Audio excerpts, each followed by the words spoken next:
नमस्कार दोस्तों। हाल ही में आईएएस संतोष वर्मा का एक बयान वायरल हो रहा है, जिसमें वो बोल रहे हैं कि रिजर्वेशन सिस्टम को तब तक खत्म नहीं किया जाएगा जब तक मेरे बेटे को कोई ब्राह्मण अपनी बेटी को दान में नहीं दे देता। इस बयान से दो व्यवस्थाएं आपस में निकल के सामने आती हैं, एक जाति व्यवस्था का मुद्दा, एक अंतर जाति व्यवस्था का मुद्दा, और दो संविधान आपस में टकराते हुए दिखते हैं, एक मनुस्मृति, एक वर्तमान का संविधान। अगर हम जाति व्यवस्था की बात करें तो जाति व्यवस्था आज की नहीं है, आज से लगभग 2500 वर्ष पुरानी व्यवस्था है। ऋग्वेद के 10वें मंडल में इस व्यवस्था का सबसे पहले हमें प्रमाण मिलता है, जिसमें बोला गया है कि 4 वर्ण होंगे, जिसको वर्णाश्रम बोलते हैं। ब्राह्मण, क्षत्रिय, वैश्य, शूद्र, ये 4 वर्ण होंगे, जो कि स्टार्टिंग में कर्म के आधार पर डिवाइड थे। श्री कृष्ण बोलते भी हैं भगवत गीता में, चतुर्वर्ण मया सृष्टिम गुण क्रम विभाग से। इसके बाद उत्तर वैदिक काल से लेकर के गुप्त काल तक आती आती ये व्यवस्था कर्म से बदल करके जाति पर आधारित हो जाती है। तो इसमें कोई आश्चर्य की बात भी नहीं है, क्योंकि जब ये वर्ण व्यवस्था शुरू हुई थी तब पॉपुलेशन अगर हम बात करें तो बहुत कम था। लेकिन गुप्त काल आते आते भारत में पॉपुलेशन एक अच्छी खासी हो जाती है। तो जो व्यवस्था पहले लोगों को जोड़ने के लिए स्टार्ट हो गई थी, वो समय के अनुसार कहीं ना कहीं अपने को एक एरिया में बांध के रखना चाहती थी, इसलिए जन्म के आधार पर हो गई। जाति व्यवस्था है, ऐसा आरोप लगाया जाता है कि जन्म के आधार पर है। तो भारत के संविधान में भी तो नागरिकता जन्म के आधार पर दी गई है। अगर मनुस्मृति ने योग्यता के सिद्धांत को नकारा है, तो भारत के संविधान ने भी योग्यता के सिद्धांत को नकार करके नागरिकता के 5 आधारों में जन्म के आधार को भी रखा है। अगर आप बात करते हैं कि भारत के संविधान में 4 और आधार दिए गए हैं, तो जाति व्यवस्था में भी कर्म का आधार भी है, लेकिन जन्म का आधार ज्यादा मजबूत माना जाता है। और यही आधार भारत के संविधान में भी है कि अगर आप जन्म से पैदा होते हैं तो आपकी नागरिकता ज्यादा मजबूत होगी।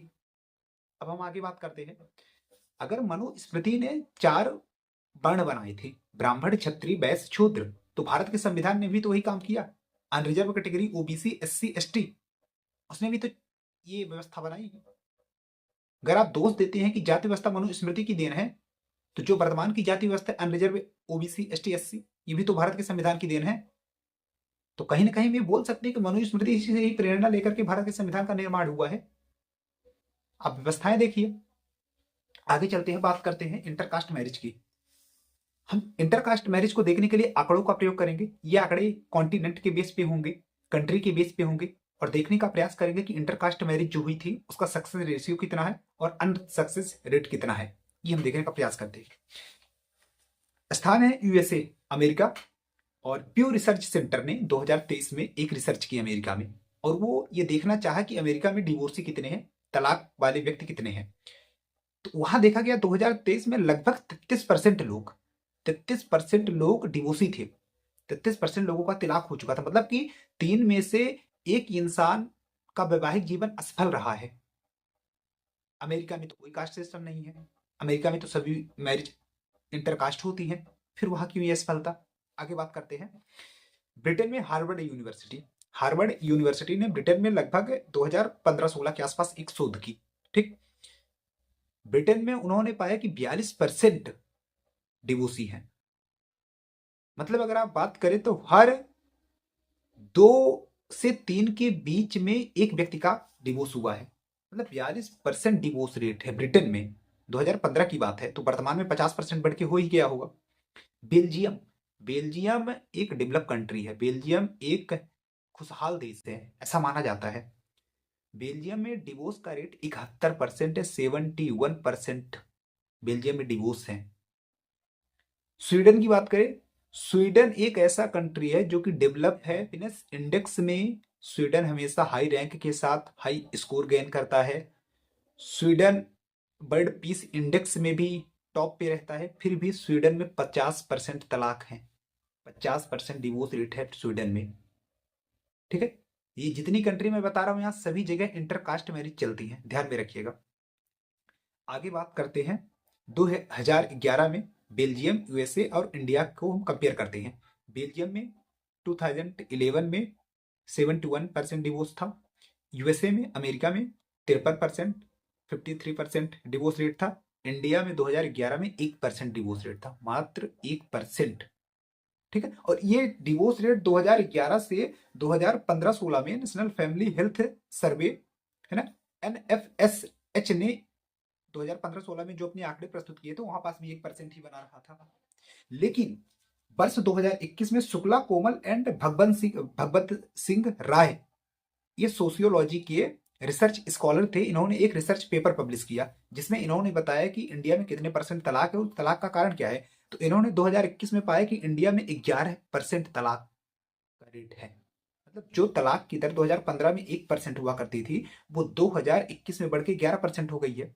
जब इसका कारण उन्होंने लिखा तो उन्होंने बताया कि इंडिया में 2015 में इंटरकास्ट मैरिज कम थी, लेकिन 2021 तक आते आते इंडिया के जो अर्बन एरिया थे, शहरी क्षेत्र थे, वह इंटरकास्ट मैरिज का प्रचलन काफी तेजी से बढ़ा है। इसलिए कहीं ना कहीं डिवोर्स में भी बढ़ोतरी हुई है।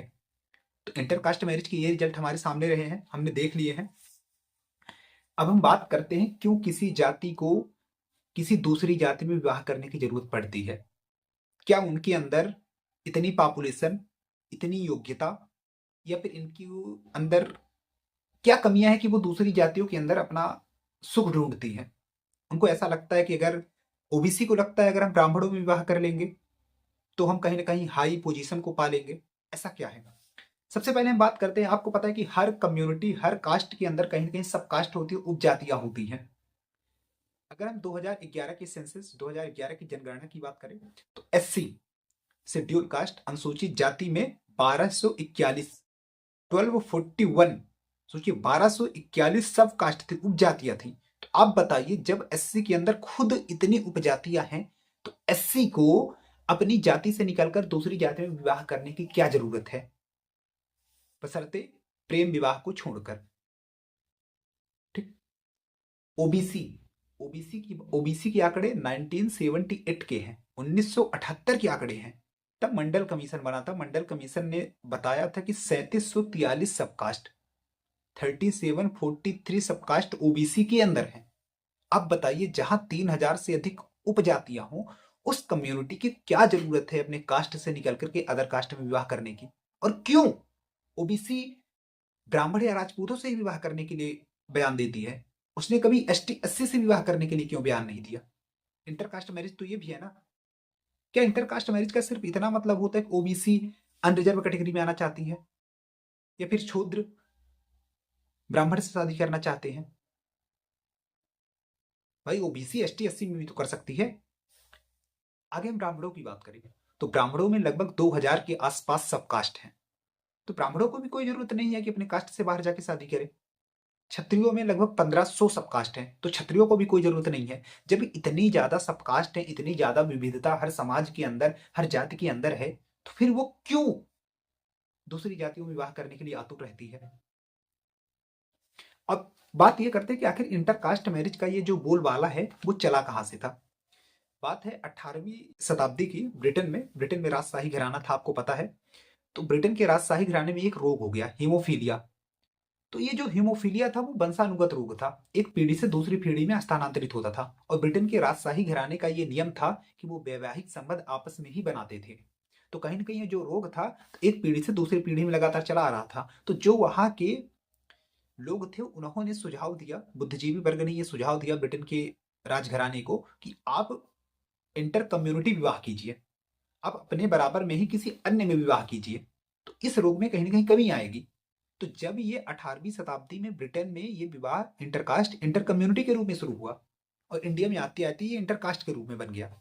अगर ये विवाह एंशियंट इंडिया में अपनाया जाता तो समझ में आता, ठीक है वहां पास ब्राह्मण, क्षत्रिय, वैश्य और शूद्र, इन चारों की जो जनसंख्या थी वो कम थी।